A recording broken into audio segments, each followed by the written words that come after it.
Go to the football field now. The huddle broke at Brown's rookie mini camp for the first time Friday in Ohio, with, of course, all eyes on Shedeur Sanders. But the Browns have 2 rookie QBs in their room, as they also selected Dillon Gabriel in the 3rd round. Kevin Stefanski has called it an open competition in Cleveland. However, should be noted, Gabriel took the first snap of team drills in minicamp, not Sanders. You know who's there for it? NFL reporter Kimberly A. Martin joins us now from outside the Browns practice facility. And Martin, I know you were at camp yesterday. What more can you tell us about how Shedeur looked and what they were saying about him in his first day at camp? Yeah, listen, Shay, a lot is being thrown at Shedeur Sanders, as is the case with all of these rookies who are trying to get up to speed on this playbook. And here's one thing that stood out yesterday after the first day of practice. You know, typically on day one, coaches will see those quote-unquote rookie jitters. But both Shedeur Sanders and Dillon Gabriel showcase flashes of that same poise and that passing ability that we saw in their college careers. And that was a good sign. Now, as you said, it's still early. It's still day one. But, in practice, they had a longer 7-on-7 period to accommodate the 2 quarterbacks. And as you noted, Dillon Gabriel did take the first reps of the team period. And I can tell you, as we were waiting for Stefanski, we saw Shedeur Sanders. He was one of the last players to leave the field. He stayed late to kind of throw passes to a rookie tryout. So, again, these are just the first early days of rookie minicamp. Just starting to get to work, right? But Sanders is one of 4 quarterbacks currently on the roster. And so this is going to continue to be a thing, yes. Kimberly. So what did Kevin Stefanski have to say about this entire quarterback situation? I'm glad that we are at least mentioning Dillon Gabriel, because he is another quarterback that is here, and a lot of attention on Shedeur. But, Kevin Stefanski was asked pointedly, tell us about how did you decide that Dillon should get the first reps? And typical Kevin Stefanski fashion, he said, I wouldn't read into that. I think Stefanski's main point yesterday was this competition is ongoing, and rookie minicamp is part instruction, part competition. But there's a lot of work that has to be done. These guys have to take what they're learning in the meeting room, bring it out onto the field.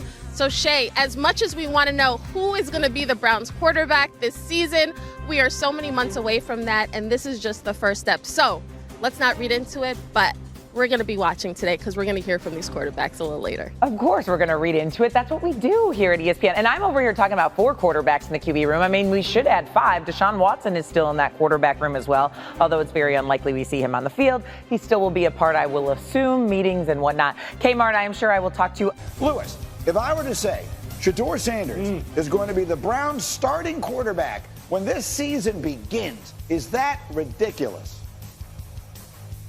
No, Greeny, it's not ridiculous as long as they are able to. And I heard Dan Graziano talking about this morning earlier on ESPN radio. Yeah, I listen to it when I'm in my car in the morning. It's all as long as they can get him enough reps. And it sounds like Kevin Stefanski is aware of the fact that in order to create a real quarterback competition, he has to kind of change some things in terms of the way he divvies out reps during the preseason and during the offseason. If he can compete with Dillon Gabriel, if he can compete with Joe Flacco, he can compete with Kenny Pickett, there's a very good chance that if this is an organic competition with a level playing field, he could be your starter week 1, no question about it.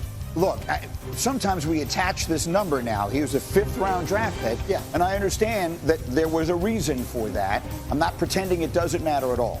But what I'm saying is if he had been drafted in the 2nd round or the 1st, which is what we were expecting, then there'd be almost no debate about it, right? We'd be with exactly the same body of work in college and the same skill set. We would absolutely be forecasting him to be the starter, especially, Dan, when you consider the other options they have available. Right, but he is a 5th-round pick, and there was another quarterback they drafted 2 rounds earlier this year, right? In addition to Joe Flacco, who helped them get to the playoffs 2 years ago, and Kenny Pickett, who he's in the mix as well. So they have 4 guys. They need to get them all practice reps. Kevin Stefanski, what Lewis was alluding to, he put 7-on-7 drills into the rookie minicamp. Usually rookie minicamp is just, classroom stuff, very basic stuff, nothing really, and in terms of team competition. But he wanted Shedeur Sanders and Dillon Gabriel to be able to get some reps at a time of year when they weren't competing with veterans for those reps. So he's very conscious, Stefanski is, of trying to make this as good, as close a competition as possible among all 4 of them. I'm going down with the ship with my friend Mel Kiper on this one. He is the most underdrafted player that I can ever remember. I genuinely believe if he has a chance, a real chance, he's going to wind up making a run at the starting job there sooner rather than later. All right, the next one. Lewis, I was looking over on ESPNBet.com.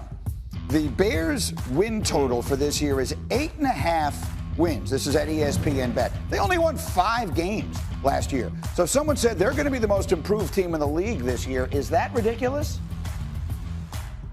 That's not ridiculous at all. Look, I think, last year when we talked about the Bears and specifically offensively and the lack of development that we saw from Caleb Williams, we pointed squarely to Shane Waldron, the former offensive coordinator, and the fact that there just wasn't a good plan on top of the fact that there just wasn't enough surrounding him.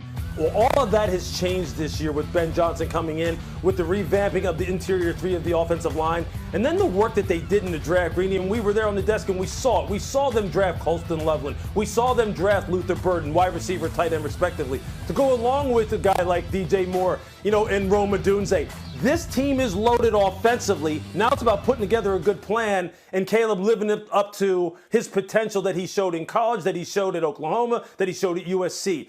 And if all that comes together, this could be one of the more explosive offenses in the NFC and in the league overall. Now, I know that's a big leap. People say, hey, look, let's just crawl before we walk. Let's walk before we run. But look, this league, people can go worst to first in a hurry. I'm not saying they're going to go worst to the first in their division, but they will be much improved. One of the most improved teams in the NFL. Yeah, not at all ridiculous. I mean, look at last year's Washington Commanders, how quickly things can turn around if you put the right people in the right positions. A lot of unknowns with that coaching staff in Chicago, but, they're well regarded, and obviously I think the defense will be good under Dennis Allen. So I think the Bears have a chance, but the division, as you mentioned, is rough. That is rough, and that is going to probably cost them on their win total because they're going to have to fight against those other 3 teams that all made the playoffs last year. Most improved team, I'd be looking more at like a San Francisco or a Dallas, teams we've seen do it and then had their seasons last year done in by injuries. Oh, you mentioned Dallas, did you? Well, isn't that a good segue?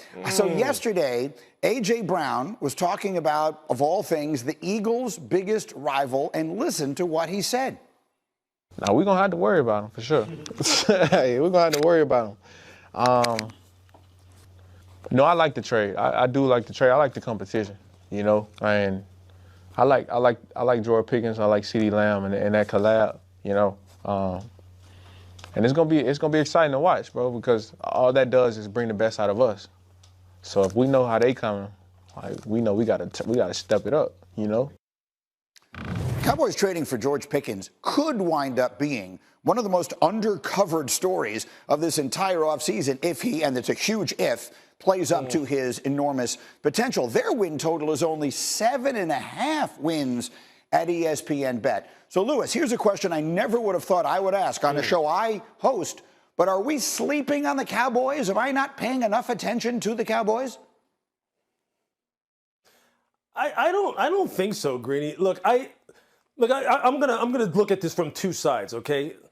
There's a reason why, when we're talking about football and we're talking about team building, that it's just not about physical skills and what things look like on paper. And the fact that the Pittsburgh Steelers pulled the plug on George Pickens and said, hey, look, instead of looking at this 3, 4, 5 years down the road and investing the kind of money we, need to invest in a guy like you in order to retain you, meaning an upper echelon wide receiver, we just don't think that the risk and reward is in our favor. So we're going to send you down the road to Dallas.